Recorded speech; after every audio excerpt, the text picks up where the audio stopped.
The Souls games are well known for their punishing but fair gameplay, and in this video I'm going to be ranking them from easiest to hardest. All rankings will be based on my first time playing these games, as each one gets much easier on subsequent playthroughs. Starting this list off with the easiest game in the series, we have Demon Souls. Demon Souls is coincidentally my least favourite game in the series and the one I consider to be the easiest. The main difficulty in Demon Souls comes from its level design and more specifically how the game's levels are structured. This is the only game in the series that boasts a level-to-level gameplay loop where you get one checkpoint per level, then are expected to traverse through it from the start each time in order to fight the boss. In majority of cases though, this doesn't pose much of a challenge, as bosses can be fairly one-dimensional and simple. That of course doesn't include bosses like King Allant, Flame Lurker, and the Armored Spider, which will without a doubt send your ass back to the start of the level many times. But these challenging bosses are very few and far between, resulting in spikes of difficulty rather than an extreme challenge throughout the playtime. You can also stack a bunch of healing items and the game will give you plenty of opportunities to use them during a fight. Demon Souls is still quite challenging compared to any other game, but this is the Souls series and it just doesn't demand as much from the player compared to the other games on this list. At number 6 I have Dark Souls 2. Dark Souls 2, depending on which version you play, could end up much higher on this list, but as I have only played the base game version and not its Scholar of the First Sin counterpart, that's all I'll be basing this ranking off. Dark Souls 2 has many challenging aspects and is certainly a step up from Demon Souls' difficulty. The adaptability stat being the most popular thing to clown on and complain about does make the beginning portion of this game much harder than it needed to be. But once you understand the importance of this and move on through the game, it becomes much less of an issue. Although to be honest, even with adaptability leveled up, it doesn't stop the movement from being slow and janky. Another aspect of this game that increases the difficulty is your health bar being halved after dying and the painfully slow healing animations. A lot of the difficulty in Dark Souls 2 that I've mentioned comes from artificial difficulty instead of well-designed combat. This isn't apparent in the DLCs that contain some extremely hard but great bosses, such as Sir Alone and Fume Knight. Besides these two bosses, the rest aren't very hard for the most part, which is why I've placed DS2 so low on the list. The gameplay can be challenging to get used to, but majority of the enemies and bosses aren't very difficult. At number 5 I have Dark Souls 1. Dark Souls 1 is at a very similar level of difficulty as Dark Souls 2. While it doesn't have quite as much jank that results in it being harder to play, it is still somewhat present. Combat and movement are similar, but it is a tiny bit faster and more fluid. It also doesn't have the stupid health halving mechanic. The game's much easier to control than DS2, so why is it above it? Well, it's purely because the bosses and enemies have much more thought put into their movesets, and they can be extremely punishing at times. Dark Souls 1 was one of my first games I played in the series, meaning I could remember it being harder than it really was. But thinking back on it, I really struggled with the long and challenging levels, with many being hard to navigate and keep track of the landscape. It also doesn't help that there's enemies waiting in every corner and hallway to attack you.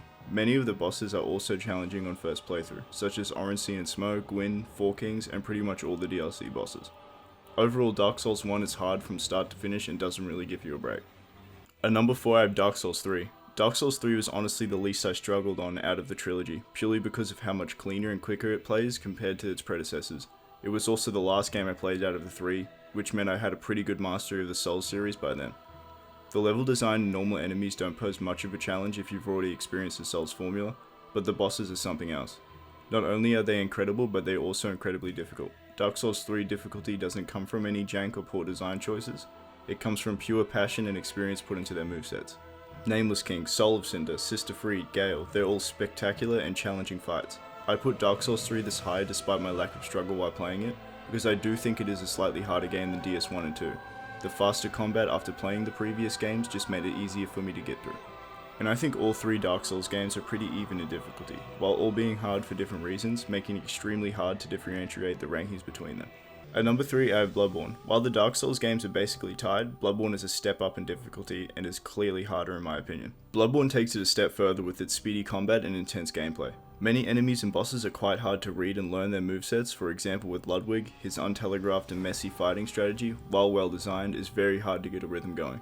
Even with the more telegraphed enemies and bosses like Lady Maria, Goemon and Orphan, they're still insane, not because they're hard to read, just because they're speed demons. These bosses are almost as fast as a Sekiro boss, but you don't have the option to parry with your blade, you have to quick dodge every attack. The game also gives you the option to recover damage taken by staying aggressive, which branches off the normal game design of Souls, which is to become passive and find an opportunity to heal. The healing in Bloodborne works similar to Demon Souls, where you can hold many more on your person, but you gotta find them instead of having a set number. Bloodborne's areas are the hardest in the series, with powerful enemies just scattered about, like multiple mini-boss worthy foes just meters next to each other waiting for you.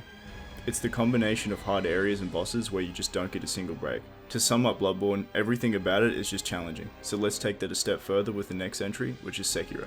Yes, Sekiro is number 2, I know, but with the addition of the Elden Ring DLC, it has been dethroned as the most difficult in the series for me.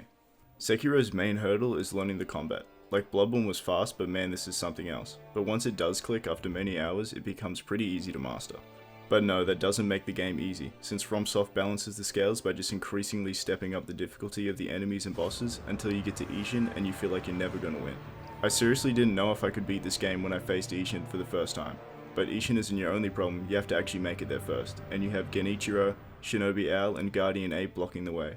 And thank God Demon of Hatred was optional, because I just couldn't make it through that fight. Sekiro's mini-bosses are also no joke.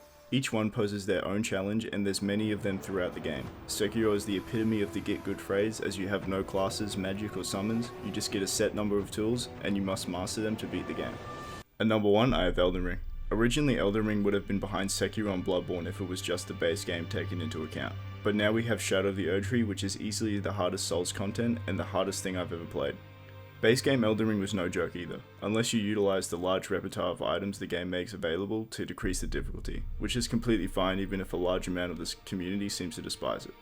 I personally went through the whole game on a strength build, no summons, and it was extremely challenging. Bosses like Meliketh and the Radagon Elden Beast fight were some of the most challenging in the series for me.